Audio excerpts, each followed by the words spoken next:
Hello students, welcome back to Hindi Mirror channel. सभी students का Hindi mirror पर फिर से स्वागत है। अभी जो कंटेंट लेकर आए हैं तो आपको बता दें हैं कि ये जो कंटेंट है बीए थर्ड ईयर स्टूडेंट्स का है, और बीए थर्ड ईयर के जो स्टूडेंट्स हैं उनका पेपर है 3 तारीख में, और बीए सेकेंड ईयर वालों का भी। कल भी हमने आपको प्रयोजन मूलक हिंदी से संबंधित जो आपका फर्स्ट पेपर है और उसमें जो आपकी फर्स्ट यूनिट है वहाँ से आपको इम्पोर्टेंट टॉपिक बताया था। आज भी आपके लिए आपकी यूनिट से ही इम्पोर्टेंट टॉपिक लेकर आए हैं, जो कि आपकी यूनिट है कंप्यूटर से संबंधित। जहाँ पर कंप्यूटर से संबंधित जो टॉपिक पूछे गए हैं तो वहीं से आपके लिए कुछ इम्पोर्टेंट्स टॉपिक हमने उठाए हैं। चलिए देख लेते हैं। बने रहिए हिंदी मिरर के साथ। सब्सक्राइब करने के साथ साथ आपको एक लाइक तो बनता है, कर दीजिए, क्योंकि एक आपके लाइक से ही हमें प्रेरणा मिलती है। और आप शेयर करते हैं तो शेयर करने से कहीं ना कहीं आप जो बेनिफिट्स उठाते हैं वीडियो का, तो वह बेनिफिशियल वीडियो और स्टूडेंट तक भी पहुंच सकती है आपके जरिए। वह तभी होता है जब आप शेयर करते हैं। और कमेंट बॉक्स में आपकी क्वेरीज जैसे आ रही हैं वैसे ही भेजते रहिए, क्योंकि क्वेरीज आने पर ही पता चलता है कि आपके रिक्वायर क्या है। चलिए क्वेश्चंस आपको बताते हैं कि पहला क्वेश्चन ये बहुत ही आपके लिए इम्पोर्टेंट है। कंप्यूटर की विशेषताएं बताइए। प्रश्न कंप्यूटर से आपका 100% बनेगा, ये आप ध्यान रखिएगा। इस यूनिट से क्वेश्चन जरूर पूछा जाएगा। कंप्यूटर की क्या विशेषताएं हैं? पहला है गति। तो गति कैसे? कंप्यूटर इलेक्ट्रॉनिक मशीन होती है, इसके कार्य करने की गति आभासी रूप में जो है ताक्षणिक है, किंतु आज का कंप्यूटर कई प्रचलन 1 सेकंड में कर सकने में सक्षम है। यानी कि जो आज के कंप्यूटर हैं बहुत फास्ट आ चुके हैं। चलिए आगे देख चलते हैं। नेक्स्ट है स्मृति। आप इतनी चीज़ें याद नहीं रख सकते हो, तो आप उनको जो है अपने जितने भी डाटा हैं क्या कर सकते हैं, कंप्यूटर में संग्रहित कर सकते हैं, उनको इकट्ठा कर सकते हैं। उस गति के स्वचालित संसाधन के लिए आवश्यक है कि सभी परिचालन व सभी आंकड़े पहले से कंप्यूटर में संग्रहित हों, ताकि आवश्यकता अनुसार उनका उपयोग किया जा सके। इस हेतु कंप्यूटर में स्मृति का प्रावधान किया गया, यानी कि मेमोरीज का यहाँ पर जो है आपको सुविधा दी गई है। चलिए आगे देख लेते हैं। सर्वोत्तोन्मुखी कैसे होता है? स्वचालित संसाधन तीसरा रह चुका है। यहाँ पर कंप्यूटर में परिचालनों का संसाधन स्वचालित रूप से होता है, अर्थात कंप्यूटर में डाटा एवं प्रोग्राम एक बार देने के पश्चात सभी परिचालन जो होते हैं अपने आप से चलना शुरू हो जाता है। आपको बार बार प्रोग्राम पे या डाटा पे काम नहीं करना होता। जब आपने एक बार डाटा अपना फिट कर दिया है तो आप उसको जब ओपन करते हैं तो वो खुद ब खुद जो भी चीज़ आपको चाहिए वो कार्य खुद से करने लगता है। चलिए आगे चलते हैं। सर्वतोमुखी क्या है? यदि किसी कार्य को तार्किक परिचालनों की एक श्रृंखला में बदला जा सकता है तो वह कार्य कंप्यूटर द्वारा भी किया जा सकता है। इस प्रकार कंप्यूटर का उपयोग विभिन्न प्रकार की समस्याओं के समाधान हेतु किया जाता है। कर्मनिष्ठता कैसे है? मनुष्य के कार्य करने की एक सीमा होती है। अब जैसे आप 12 घंटे काम कर सकते हैं, 12 नहीं 18 घंटे काम कर सकते हैं, 20 घंटे काम कर सकते हैं, लेकिन कंप्यूटर आप किसी भी टाइम खोलेंगे, किसी भी टाइम आप लैपटॉप पे काम करना चाहेंगे तो आप कभी भी कर सकते हैं, लेकिन उसकी कोई सीमा नहीं होती है, बशर्ते आपकी लाइट अच्छी हो और आपकी चार्जिंग अच्छी हो। चलिए आगे देख लेते हैं। वह लगातार कार्य नहीं कर सकता। एक ही प्रकार का कार्य करने से मनुष्य क्या उबने लगता है, लेकिन कंप्यूटर ऐसा नहीं, वह नहीं उबेगा चाहे आप कितना भी काम करिए, क्योंकि वह एक मशीन है। नेक्स्ट है विश्वसनीयता। 6 आपका पॉइंट है। आज कंप्यूटर बहुत सही व विश्वसनीय समाधान है।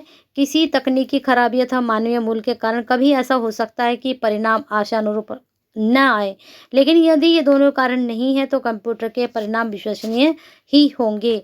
अगर आप सही काम कर रहे हैं तो आपके परिणाम भी सही आएंगे, अगर आपको वर्क करना आता है तो। अगर आपको वर्क करना नहीं आता है तो हो सकता है परिणाम गलत भी हो, लेकिन आप बिल्कुल परफेक्ट हैं कंप्यूटर में तो आपके जो डाटा आप फिट करते हैं और आप जो भी अपनी टैलिंग वैलिंग करते हैं तो सही परिणाम आपको मिलते हैं। तो इस प्रकार से ये 6 पॉइंट हमने दिए आपको इसकी विशेषताओं के। अब यहाँ पर आप और भी विशेषताएं 10 से 12 विशेषताएं जरूर तैयार कर लीजिएगा, क्योंकि प्रश्न बहुत ही इम्पोर्टेंट है। चलिए आगे चलते हैं। टेक्स्ट पार्ट फ़ॉन्ट की ये छोड़ दीजिए, ये वाला भी नहीं कराएंगे आपको, क्योंकि जो इम्पोर्टेंट है हम सिर्फ आपके लिए वही क्वेश्चंस लेकर आ रहे हैं। अब देखिए एक प्रश्न आपका बन सकता है, कंप्यूटर की सीमाएं बताइए। तो ये प्रश्न भी बहुत महत्वपूर्ण आपके लिए जा सकता है। ये थोड़ा ब्लर आ रहा है पेज, लेकिन सीमाएँ आप प्रश्न नोट कर सकते हैं। कंप्यूटर की सीमाएँ बताइए, तो कौन-कौन सी सीमाएँ यहाँ पर बताई गई हैं? एक तो बताई गई है सहज बोध का अभाव। अब क्या होता है सहज बोध? एक सीमा तक कंप्यूटर एक मनुष्य की जो है व्यवहार करता है, परंतु कंप्यूटर जो है जड़ मशीन है, वह सोच नहीं सकता, इसके पास अपना कोई दिमाग नहीं होता है।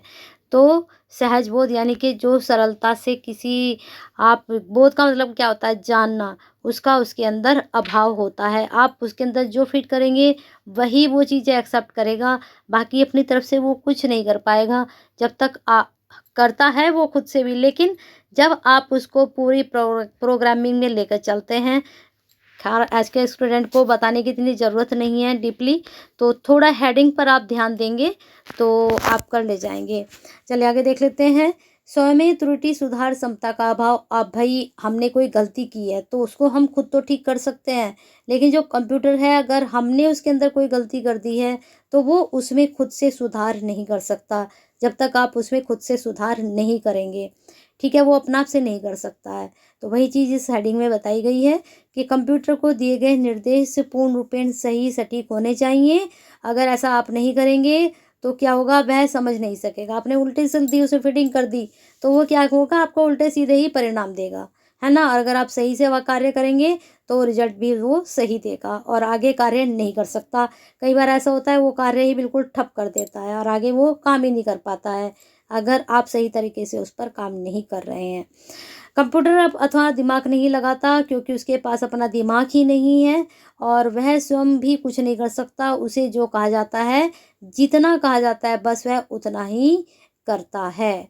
सोच का अभाव, वह सोच नहीं सकता। सारी समस्याएं कंप्यूटर द्वारा हल नहीं की जा सकती। उन सभी समस्याओं, पहले हमारे पास ये कोई समस्या होती है, हम उसका समाधान अपने दिमाग से लगाते हैं, लेकिन हम अपनी समस्या अगर कंप्यूटर को देंगे तो उसका समाधान भी हमें उसके अंदर फिट करना होता है, तभी वो उसका परिणाम हमें देता है। तो ये 3 हेडिंग हमने रखे थे, बाकी हेडिंग आप यहाँ पर अपने आप से तैयार कर लीजिएगा। प्रश्न बहुत इंपॉर्टेंट है, विशेषताएं भी और सीमाएं भी। प्रश्न ये मैं इसलिए लेकर आ रही हूँ कि जिससे आपको पता रहे कि कौन से क्वेश्चंस आपके लिए ज़्यादा इम्पोर्टेंट रहेंगे इस वाली यूनिट से। नेक्स्ट है वर्ड प्रोसेसर की मुख्य बातें बताइए। ये प्रश्न भी आपके लिए इम्पोर्टेंट है, इसको भी आप तैयार कर लीजिएगा। मैं ये नहीं कह रही हूँ कि आप यहीं से इसको तैयार कीजिएगा, आप कहीं से भी गूगल से पढ़ लीजिए, आपके पास कोई बुक हो वहाँ से पढ़ लीजिए, कहीं से भी पढ़िए, लेकिन ये प्रश्न आप तैयार ज़रूर कर लीजिएगा। ये वर्ड प्रोसेसर वाला, इसका स्क्रीनशॉट ले लीजिए। थोड़ा यहाँ इसके पॉइंट्स हैं 7, 8, 9, 9 तक इसके पॉइंट्स हैं, तो इसको भी आप तैयार कर लीजिएगा। चलिए आगे 1-2 क्वेश्चन है ना, वो भी मैं आपको दिखा देती हूँ। फिर कल आपके लिए और इम्पोर्टेंट टॉपिक लेकर आएंगे। अभी 1-2 टॉपिक यहीं पर बता देते हैं आपको। एक क्वेश्चन आप ये भी देख सकते हैं, डाटा प्रोसेसिंग प्रणाली को कितने भागों में बांटा गया है? एक हस्तचालित डाटा प्रोसेसिंग, मशीनीकृत डाटा प्रोसेसिंग, विद्युत डाटा प्रोसेसिंग। ठीक है, फिर डाटा प्रक्रिया के प्रमुख प्रकार हैं बैच प्रोसेसिंग, ठीक है, और ऑनलाइन प्रोसेसिंग। और आपको दिखा देती हूँ। वैसे ये 2 क्वेश्चन आप सिर्फ पढ़ लीजिए, बाकी जो 3 क्वेश्चन मैंने आपको पीछे बताए हैं उनको आप ज़रूर तैयार कर लीजिएगा।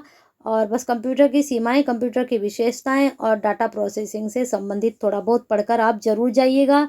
यहाँ से प्रश्न आपका 100% बनेगा। चलिए मिलते हैं अगली वीडियो में आपसे एक नए टॉपिक के साथ। तब तक लाइक और शेयर नहीं रुकना चाहिए। और अभी तक भी अब आपका 3rd ईयर है, नहीं जुड़े हैं हिंदी मिरर से तो जुड़ जाइए। इन फ्यूचर भी अगर आप मास्टर करते हैं, किसी कंपटीशन की तैयारी करते हैं, तो हिंदी मिरर हमेशा आपके साथ रहेगा।